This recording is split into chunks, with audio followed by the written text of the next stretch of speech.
All right, well, welcome, guys. I don't know what number this book club is, but I do know what chapter we are on. So just welcome to the Happy Pocket Full of Money. And I would just love to start out by just taking any comments or anything that people have been through. I know these last 2 weeks we talked about really just going over our goals, our vision boards. If anybody has anything that they want to share about that, I know that we were talking about the 5,000 goals on Facebook. Anybody come up with some new goals for themselves or anything like that?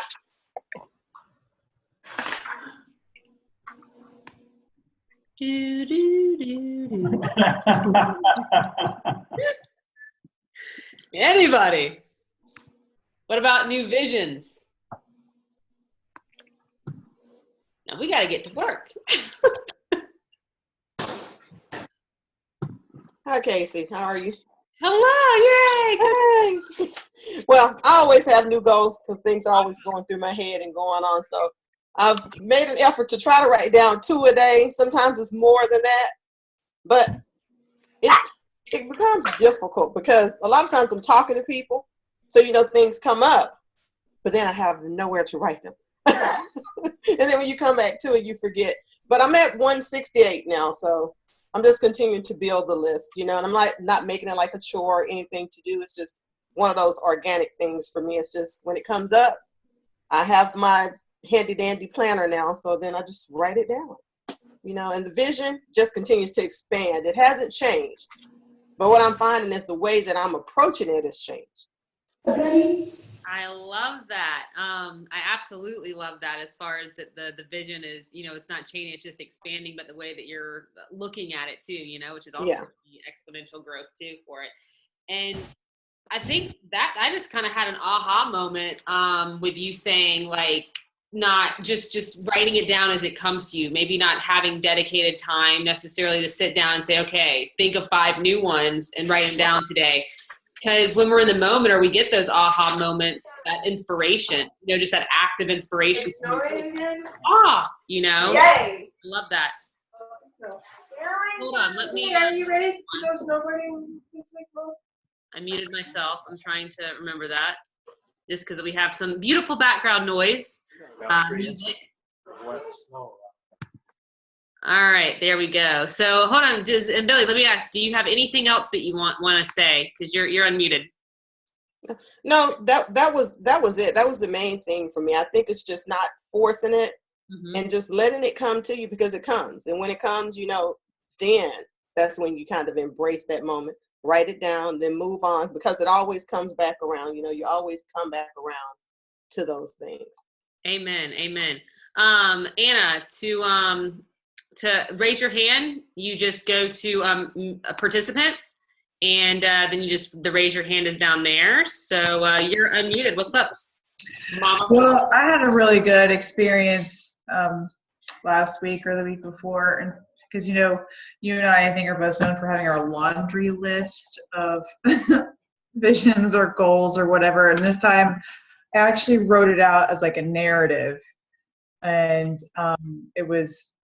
I typed it up, and typing it up made it more real because I started throwing in a lot of like descriptive words and feeling words, and it really made it come to life more than just like a list of things that I desire in the future. So anyway, it really took me to each place in each area of my life because I kind of divided it up between like gifting, my home life, my health, like my spirituality, and really each section I just dove into, like completely wrapped around it. And it was an awesome experience. I love that. How you're talking about like the narrative. Well, and I love that saying, like, your story rates to be written, or right, we all can write our own story, that narrative, because stories do what? They elicit a lot of feeling and emotion in us too, instead of just maybe this goal, but like if you really put like a story and a narrative behind it. And I know a lot of us are in the one business, our network marketing business, but you can apply this to any business you're in if you're not in network marketing with us. But it's our new magazine about our new Start magazine with all the stories of these young people just creating extraordinary lives for themselves. I handed out some of those magazines to people and I said, but what if you maybe didn't even use this as a tool? What if you used it for your tool? What if you put your picture in this magazine and then how your story would be read in that magazine, and then every day when you're flipping through the magazine before you go to bed, what if you read your story? Like, how fun is that? Like, what if you read your narrative, and you see your picture in that company magazine? How fun would that be to do really the whole story and just have some fun with it, So I love that. Yeah, that's awesome. I like that idea too. Yeah. Narrative. Aha. No. Who else? Anybody else have something they want to say before we start talking about failure, which is success? What you got to say, Kramer? You're smiling. I know you want to say something. All right. Well, we will dive in.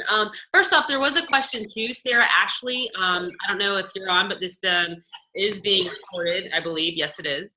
Sarah Ashley, she had made a post, and I didn't see any responses on it, so it might be something that some of us do still have. So the difference between your feelings, thoughts, emotions, and things like that. Well, I don't pretend to be able to explain it any far better than he explains it, than David Gagandi does in this book.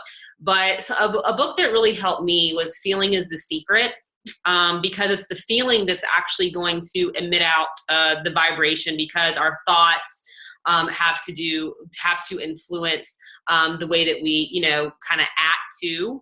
So our thoughts, if those initial thought patterns are actual things, because then they go to start influencing all of those things, the actions that we're going to take, the feelings that we have towards ourselves, and that emotional response keeps us in that vibration, which then goes out. But Feeling is the Secret. Anything by Bob Proctor, where he really talks about thinking and stuff, is something I would watch. Is there anybody who wants to talk about that, or Miss Beautiful K, who just joined us? I don't know if you wanted to talk about that either as we go. So anybody feel free to jump out if that is something that you want to talk about. But I just wanted to touch on that. So if Sarah Ashley, if anybody sees her join, let's all stop and pause, and we'll touch on that, because I told her that we would tonight. So, all right,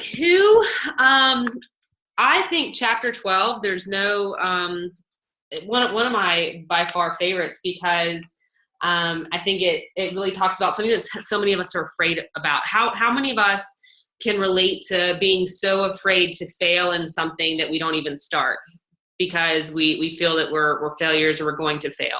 Or, that's a lot of times when I'm coaching and mentoring, a lot of my team members, they're just afraid that they're going to make a mistake. They're afraid to go and talk to someone.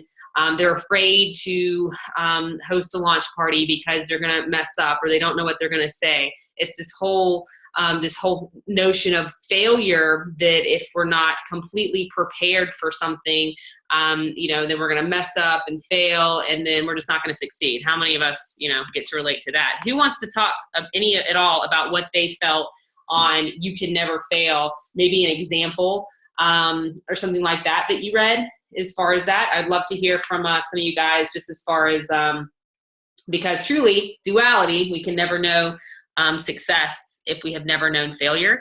So I think duality is one of my favorite words ever. And how much more sweet, he was talking about, how much more sweet is it when you can know that one other side way down here for when you experience something. How would you even know that you're way up here if you've never been way down there, right? If you've just gone through life, everything's just been, just perfect all the time. We'd have nothing to even compare it to. So what a blessing that these quote unquote failures can be.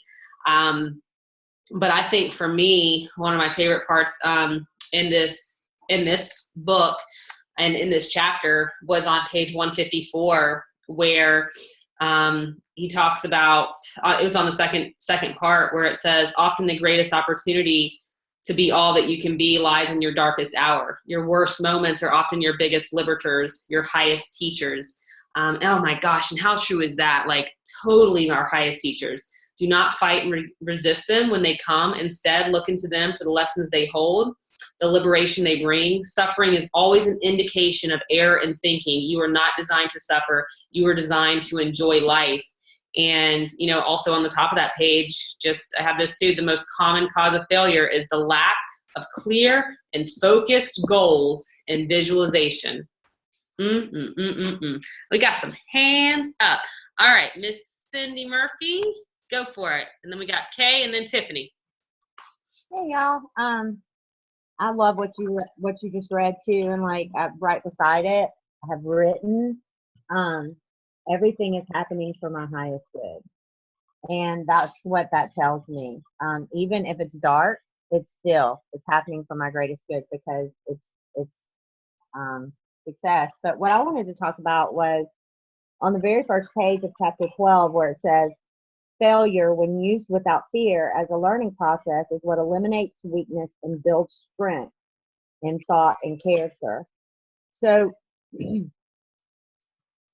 if failure is an illusion, which I totally get and I totally accept, because if I really examine my thought process whenever I'm thinking of failure or the possibility of failure, especially like, in my past, if I was scared to do something because I was afraid I was going to fail, it had nothing to do with anything other than fear.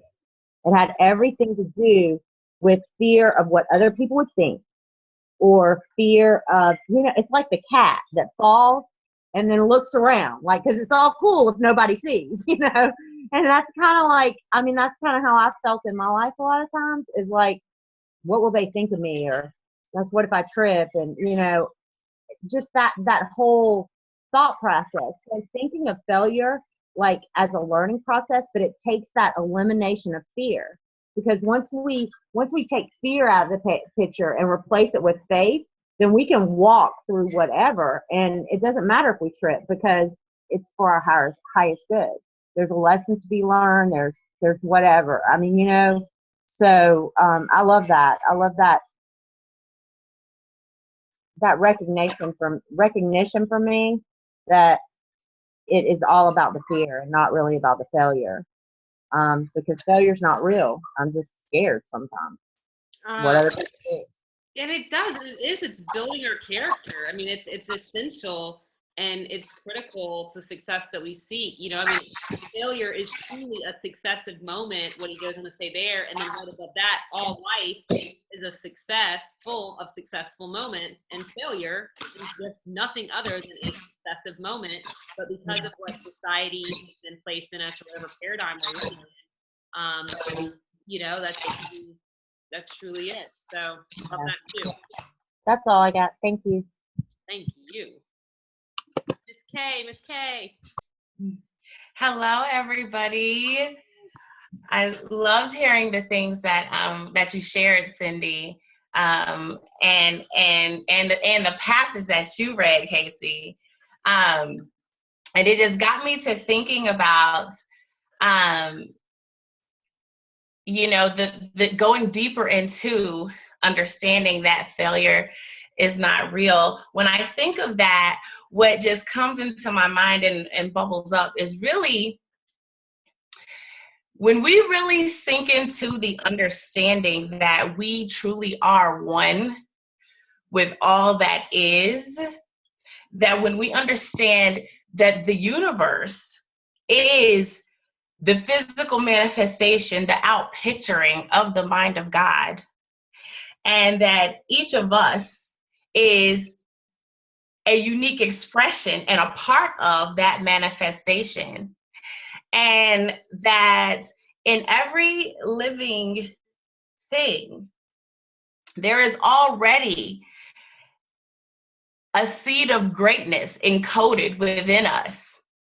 It's like with an acorn, there is information already. The oak tree is already encoded into the acorn. So all that has to happen is for the right condition to be met for what's already within the acorn to naturally emerge. The beautiful thing about all of us is that we all have beautiful divine information encoded within us. And we don't have to make that greatness emerge. We have to create the condition, the right condition for that greatness to emerge.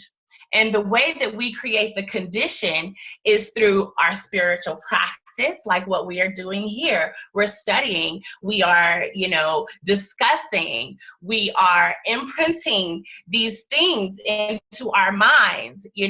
What we're doing really is we are subjectifying that greatness. We're taking it from a knowingness, a possibility, and we are subjectifying it and bringing it into this experience. And when we do that and we take action from that space, there's going to be lots of learning opportunities, and all of it is a succession of greatness. But there's going to be all kinds of learning opportunities. There's going to be ways that you're going to expand and that you're going to grow. And in each of these experiences, it's not that you have failed or something has gone wrong. It is that you are gaining valuable information in this beautiful discovery of yourself. You're going to grow in skill. You're going to learn more about how you impact people. You're going to learn more about your fellow beings. All of these things are just a part of you expressing that greatness that's already encoded within you, and just understanding that everything that happens along that, it's not a failure and there's nothing going wrong, because how can you go wrong when that's what you already are? There's no roses like, okay, wait, I don't know. I want to stop and think about this because that one petal came out. I don't know. It seemed like it was coming out faster than the other one. Is I really doing this right as a rose? You are an expression of God. You can't do it wrong. When your intention and attention and you are doing things like this, like saying, how can I be all that God has created me here to be and live in abundance and glory and share that with others? How can you do that wrong? Your faith and your intention is that, like you're doing it. So everything that happens on that path, it's really just staying in alignment with the truth. That's all that we have to do. We don't even have to control our thoughts. We just have to direct them and align them with the truth. And every single moment, with every single experience, that is our job, to align our thoughts and our understanding with the truth. And when we do that, our belief will be a placeholder for us knowing the truth, because we believe this, right? That's why we're delving deep into these studies and we're talking about it and we're looking to practice it in our lives and in our businesses and see that in our results. And so we're doing that because we believe it, right? And then we're subjectifying that law in our consciousness. And guess what? As the incredible things that you couldn't even plan in the perfect elegance in which they unfold in your life, as those things begin to happen, that's when you know. That's when you really know. So really and truly, this whole journey, we can talk about business and profits, and to be honest, all those things are very important. But what really is happening is that each of us is on a journey of self-discovery, where we are discovering our unique way to reflect and reveal the power and the presence and the love of God. And let me tell you, that is who and what you are. So there is no way that you can do that wrong. You go up to any client, customer, whoever, whatever it is that you're doing, and give it your best shot. Observe, learn, and radiate what it is that you naturally are. And I promise you, if you don't judge it, it went right. That's the key factor, though, right? Oh, that is the way to say it. We don't judge it, because if we're judging it, then that's when we can start thinking, oh, that was a failure. Because then we go into judgment mode instead of just being mode, and then being the observer. And what did this have? This was for me. This was for me. Everything is for us, not to us. This was for me. So then to take it and absorb it and apply it and not judge it for how it should have gone, and shitting all over ourselves, right? We don't want to shit on ourselves. Don't should, shift. Don't should, shift. No should. Shift your perspective. Love it, love it, love it. Oh, we love you, Kay. All right, Miss Tiffany. We got you unmuted, my Tiffany. Share with us, girl. So good. Okay. What'd you say? I said it was so good seeing you. You too. So I wanted to just add on to what we were talking about, and I have a little bit of background. So one thing I did was I went to on the Isagenix site, isagenicsbusiness.com. I listened to Hillary Courtney from celebration. So if you weren't there, if you don't know what I'm talking about, I'll just give a little bit of background on it and maybe a refresher for those who even were there. But she came from she was living in like a really crummy old house and just like on sticks, and now she's one of the millionaires in Isagenix. And so she was on stage sharing from her perspective, and she told this story about how she had a picture of her floor plans of the house, her dream house, on the back of the bathroom door, so that every time she was in the bathroom she could look at the floor plan of where she wanted to be. And the plumber came to fix something, and he's like, "What is this on the back of your door?" And she said, "Oh, that's the floor plans of the house I'm going to live in." And he was like, "Okay, kooky lady." And she ended up, a few years later, I guess they had something in the new house where they had built, and he came back and saw it that way. And she said, all that time, I knew that whatever I was doing was not failure. I knew that the things I was going through that were hard were always, I celebrated them, because I kept thinking, and I've been thinking this over and over, what she said. I kept thinking, wow, if I'm going through this, I must be being prepared for something amazing, rather than beating herself up for what she was experiencing. And so I really loved that, because I felt like it's really just how you look at it. It's how you decide that it's going to make you better, whether you choose to see it as something that's going to make you better, or as you choose to punish yourself and say, why did I attract this, or whatever.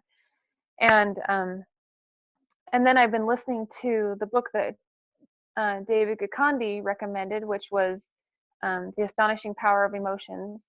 So he talks about upstream thoughts being thoughts that cause you grief and frustration about the same situation, that you can have downstream thoughts, which are peaceful thoughts.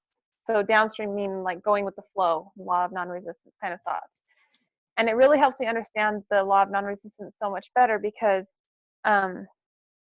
anything that causes us, he said, the way they describe it is that your higher self is at peace with everything, because it understands things like our spiritual, our divine self understands things on a higher level and understands that there's a bigger picture. Whereas on our physical side, we don't understand things on that bigger picture. So our higher self is at peace with everything. And the only reason why we feel angst with any of those upstream thoughts is because we are not in alignment with our higher self. Like you were saying, Kay, like Kay was saying, get in alignment. And so when you have a peaceful thought about the same situation, you change your thinking to you don't have to ignore the situation so much as you can change how you're viewing it. And so the only thing that's causing the suffering is the upstream thoughts. It's not the situation itself. Does that make sense? I was muted. No, that is profound what you just said right there, because that is such the reality of it, of that upstream. And I hope everybody, or I encourage everyone, like if you're really, thinking about emotions or thoughts or how to be in that upstream, the law of non-resistance, if you hear the word, the law of non-resistance, and that doesn't click an immediate, oh, I know exactly what that is and how to go with it, I encourage you to get that CD. The Working with the Law by Raymond Hollowell is another one that really helped me. That law of non-resistance, because it's when what we resist persists, right? Bob Proctor talks about that so much too. I see Cindy Murphy sitting there smiling. I'm talking about her favorite book. But it really is. And then it's when, and I wish I should have written it down. I was like, okay, I'm gonna touch on that, what you just said. It's gonna come back to me because it was brilliant. What you said though. Oh, it totally left me. Hold on, maybe. Let me see. I wrote this down. Suffering is caused by upstream thoughts rather than peace, which is brought by downstream thoughts. I don't know. That's what I wrote. It was a couple of sentences back that you were saying. I was like, oh, okay. Yes. But that's okay. It'll come to me, or I can at least, ask you to share everything with me too. Again. But no, that's brilliant, Tiffany. Guys, that right there really does. Sum it up, I think. Fully. That was epic share. Do you have anything else that you want to share? Because that is epicness. Thank you. Yeah. All right. Oh, I froze. All right. Yeah. All right. Kay went up as you were speaking, so I think she wants to reference that, and then I'm going to go to Chris because Chris's hand has been up for a minute. So I think Kay wants to piggyback off of that. What's up, Kay? Sorry, you're cut. Oh my God, I did, Tiffany. That was so awesome. So awesome. And it's so powerful. And it's just so interesting because So you guys don't think I'm crazy, but I have these sessions, right, where God just talks to me. So today I was out hiking this morning. I was just listening, and I've learned, right, because I've learned that the stuff that God shares with me, like, blesses people when I share it. So I've started using my iPhone voice notes a lot more. So today, when I was like on my little hike, speaking into my voice notes, Tiffany, a message very similar to that came forth. And it was sharing really about how the process of what you just talked about, choosing upstream and downstream thoughts, is really like being like water. You know, it's like being like water in life. So, and understanding that the water, when it has momentum and current, it always gets to its intended destination. It cannot be stopped. No matter how big the mountain is, no matter what structures are in front of it, it can cut through what is seemingly insurmountable because it is willing to go along the path that the Spirit has already carved out for it. And when we set our goals and intentions, or we create our visions and we see these beautiful possibilities for our lives, when we see these beautiful possibilities for our lives, when we are being a beneficial presence on the planet, helping and blessing people, we're living abundantly and joyfully and all of these different things, that is a vision that we've caught from a higher state of consciousness. It's a higher state of consciousness than is prevalent in the world. That the level of consciousness that, you know, shares a lot of fear and doubt and worry and lack and limitation, all of that is from a lower level consciousness that is not based on reality. And while we can let our attention can get snared or caught by that, by the appearance of lack or limitation or scarcity. But when we return within ourselves to the truth, and we really go within and connect to that which we truly are, we realize that there is no law of lack in the entire universe. Nowhere in the entire cosmos. The universe is like spinning out galaxies. And like scientists are like blown away by it. Nowhere is there's not a tree saying, oh my God, let me struggle to grow enough leaves. There's no law of lack in the entire universe. So when we really connect to that level of consciousness and remember that that's the truth here on this planet as well, and when we see different issues that appear to tell us otherwise, that is an area where we are being called to align with the truth and then share the good. Let the good that is within us emerge by seeing the possibility of it and doing something in that direction. So, and I'm saying all of this to say, because when we align with this consciousness, we understand that something wonderful is always happening. Something wonderful is always happening. There are no problems in the mind of God. Every problem is already resolved. And the way that it gets resolved is for each of us to see where there appears to be lack and to shine our light in that area. And when we see that higher possibility behind the chaos and the things that seem to be hard and tough, when we see that higher possibility and we begin to speak about it and act about it and share about it, that's how we create the condition for it to come forth. So when we live in that way, there is nothing that comes that makes us feel like, oh, this is bad, so I have to filter it. No, all of it is good. All of it is good. I just need to align my thought and my perception with that understanding. And if I could just say something that is, I think that is really important. I have to say that one point right there is the thing that I am most committed to in life, and that is the understanding that has blessed me with the bounty of my gifts in this life experience. And I mean with joy, with connectedness, with just, oh my God, miraculous paths being created before me. And that is being absolutely, like, when it comes, listen, I am a super joyful person. And I am a delight, okay? But when it comes to allowing a perception that says that something is wrong and there is anything that is not the truth, I am seriously, I'm gangster about that. Like, I don't let just, a negative perception hang around in my mind. I do not stay in a low vibration. I am so serious about aligning my thought with the truth that, y'all, people would think I'm crazy. I go through great lengths to make sure that my perception is aligned with the truth. If I have a project or something that does not go the way I was thinking, or if I have something in a relationship that seems to be hurtful or something like that, I will absolutely not allow myself to stay in that space. I will do whatever it takes to find the perspective that says, this is going perfectly and it's unfolding for my best and highest good and for the best and highest good of everyone involved.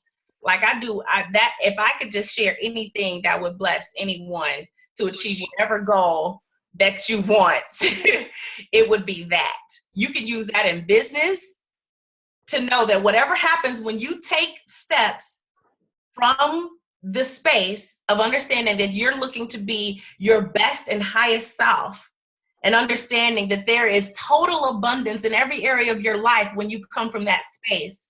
If something happens differently than you thought it should happen, if you will tussle with yourself and do whatever you have to do to direct your thought, to get to the space that says all is well, like, that's what you have to do. Sometimes it might be like, I'm not saying like deny things, like, oh, okay, like, I'm going to act like this isn't happening. But when I hear myself going down, feeling these feelings that feel negative and feeling negative emotion about something, I'll listen to it. And then I'll say, okay, but what about this as another possibility? And, could it be this possibility? And then that all things are working together for your good. So maybe this is an option. Perhaps this is something that's going to come from it.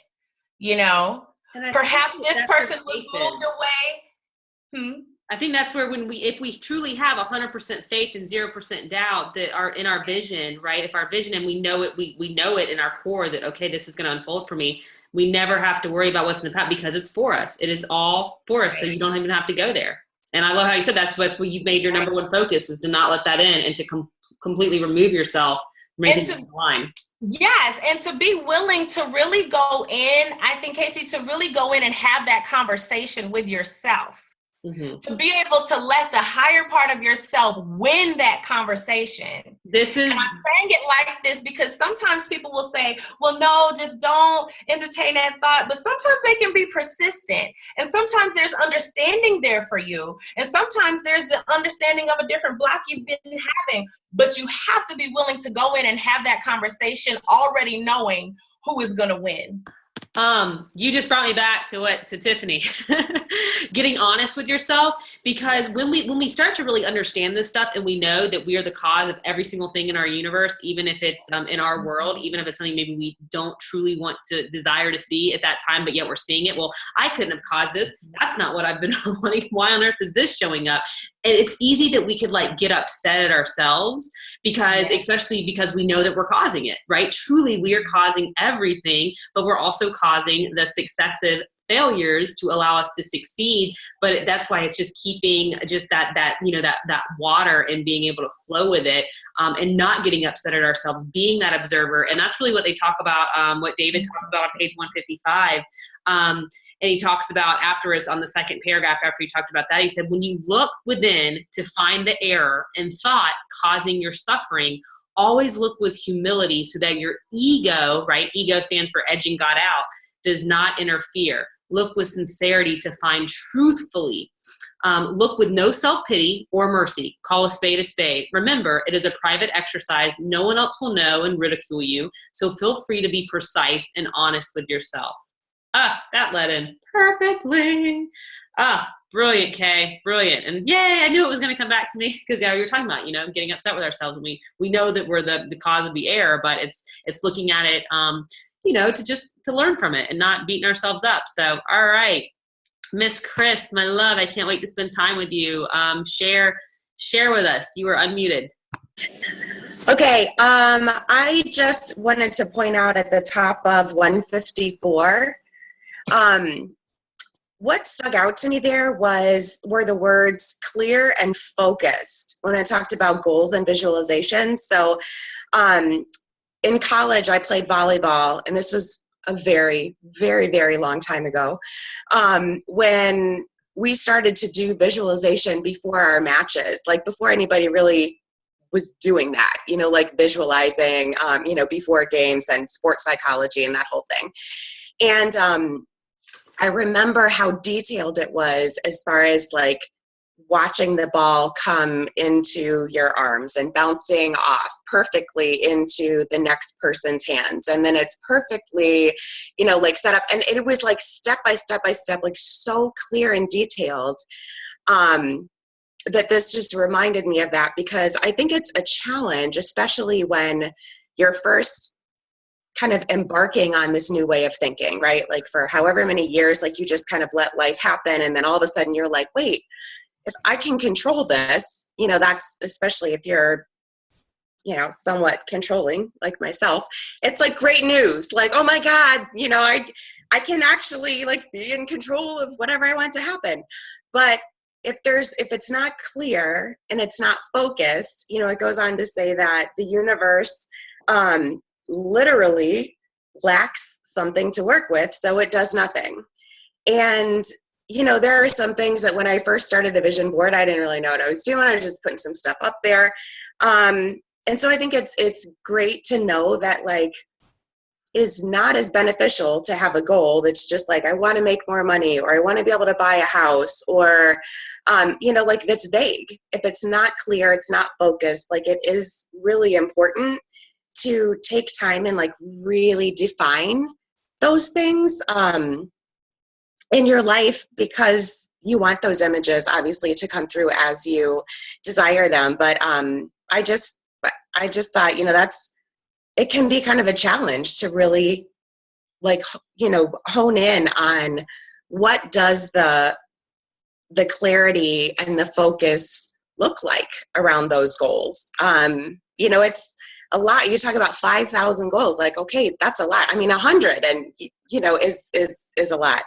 But then to take those and really put, specific clarity around them, that's a big task. At least it seems like it to me, being a newbie. What did Susan Fly say, Trish? I think she said with certainty and clarity. I want to say that she said those two words. With certainty and clarity, there can also be no overwhelmness, or you can't be overwhelmed. If you have certainty and clarity, you will not have being overwhelmed, because you have such a clarity focus. You're certain that you're going to attain it. You've gotten so crystal clear that then you can start to form everything else around that. So that is a powerful, that is a powerful statement right there. The most common cause of failure, which is quote unquote, because we know it's not, but it's the lack of clear focus, goals, and visualizations. But then we can go do what he says on 155, be honest, look back to see where we caused the error in thinking if we were not being clear and precise and giving the universe anything to work with, and just go and start making some adjustments, right? Yep. It's what it is. It's what it is. Love it. Love it, love it, love it. All right, we got Tiffany and then Cindy, and then I have a meeting But we are going to do y'all. Let's see. All right, Miss Tiffany, share with us.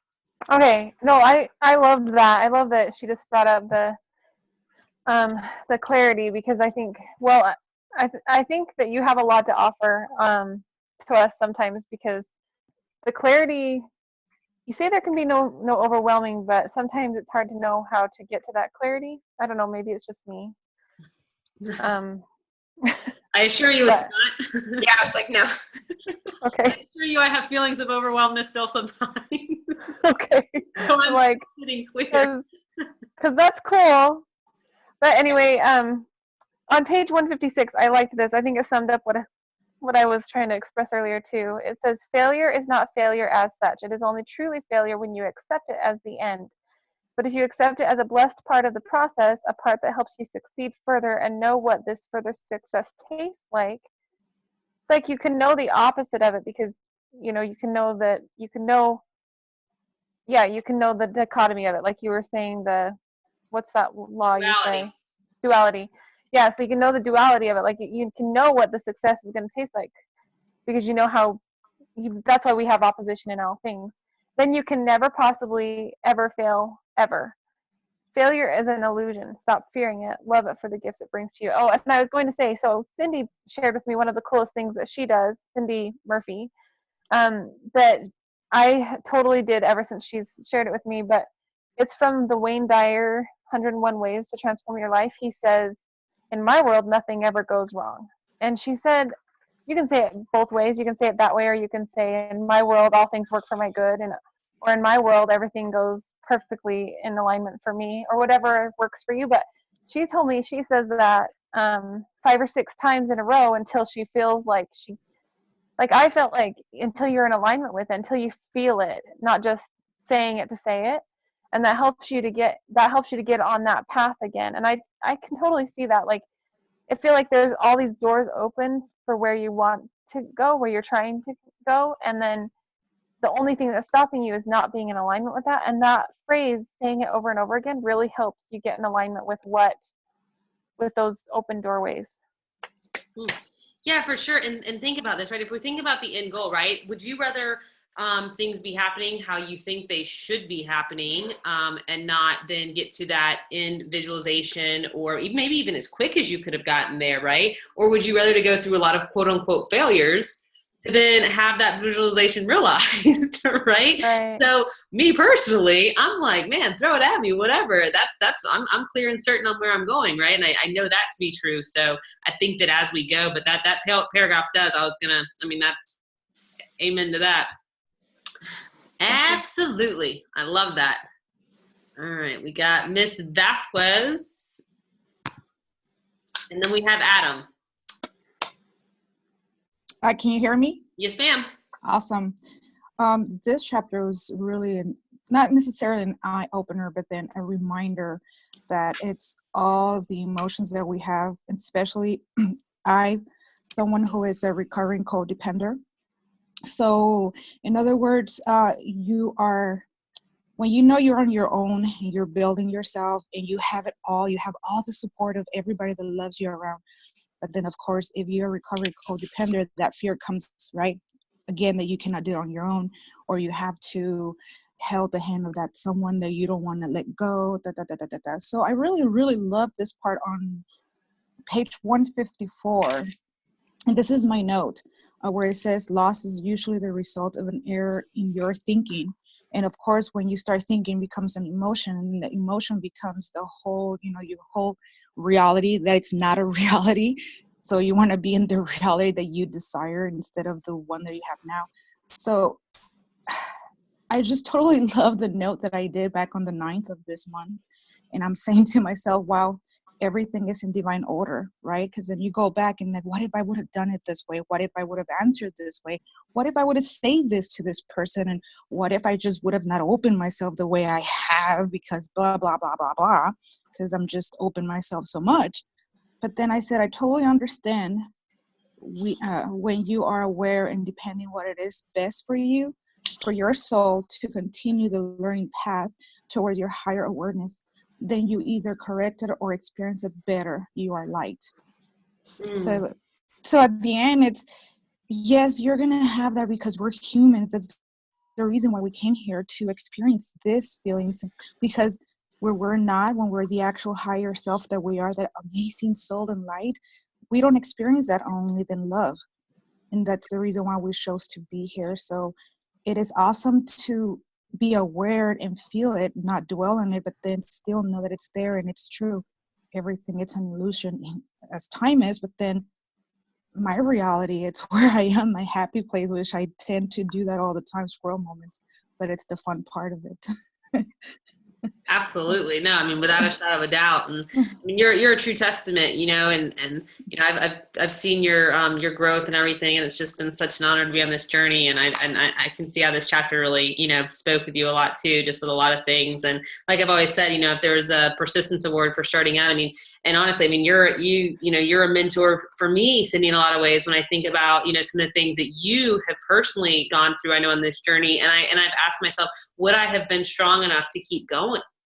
You know, and some of the things. So it's just so awesome to see you. And I mean, I often, you know, think about you oftentimes when I think, God, you know, Cindy did it. She kept pushing, and, you know, look at where you are now and all the growth. So you're such a teacher for so many of us. So thank you for that share. We love you. Love you more. Love you. All right. We got Mr. Adam. I'm going to let you be the last share because I have a meeting. Share with us, brother. Now you just yelled Saki. Okay, now. Yeah, hold on. I can hear you. You're a little muffled, but yeah, I can hear you. Say it again. Can you hear me now? I can. Okay. I want to talk about the highlighted part on page 157. Okay, yep. Or the bold print, I guess I should say. That's at the end of every chapter. I just thought man, you can't say any better than that if people learn that everything you do, moments, events, and attempts, seeing them as successive moments of success. That's pretty tough, but I think it's getting easier. I think what you talked about earlier, where it's clarity, I think once you have a lot more clarity, if you can look at everything as successive moments of successes, man, it's a beautiful thing. I don't know how else to live. It's what I'm at all the time. I'm tracking with you. You just reminded me. I want to pull up this quote real quick. I'm getting on my phone so I can pull it up. It's on I don't know what page I put it on. I've got a couple pages, but hold on. I think it's on this one. No, I have to read it because that's so true, right? If we would just look at everything as a successive moment. Hold on. I gotta read it because it goes along so well.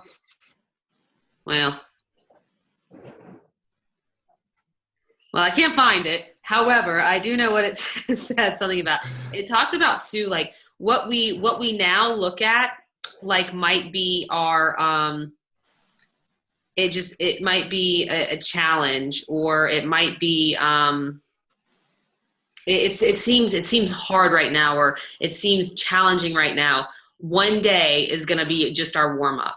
Right, what we're going through now, or what we're experiencing that can be challenging to some sort, someday it's just going, I'm just getting warmed up, right? When it comes to us, it's the same thing. I think when we start to really understand this and the law of non-resistance and the flow, and that, you know, everything is at successive point.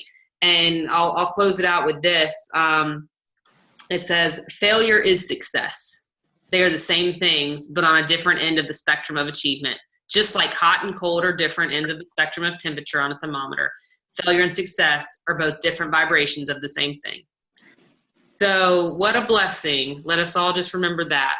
And let us all remember the highlighted part on 157, or the bold part, that to all other things held constant, to the extent that an individual or society encourages and applauds all moments, events, and attempts, seeing them as successive moments, so will it have wealth and happiness.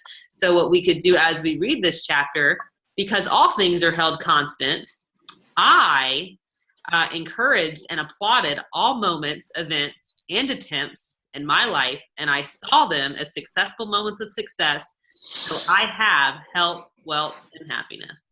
so we can all read it like that and speak it into the now. So that's always fun to do with books, man. I love doing that. So, all right, guys. Well, this one I will get it uploaded next Sunday. Let us go to chapter 13, where we talk about desire but never want, and I often hear myself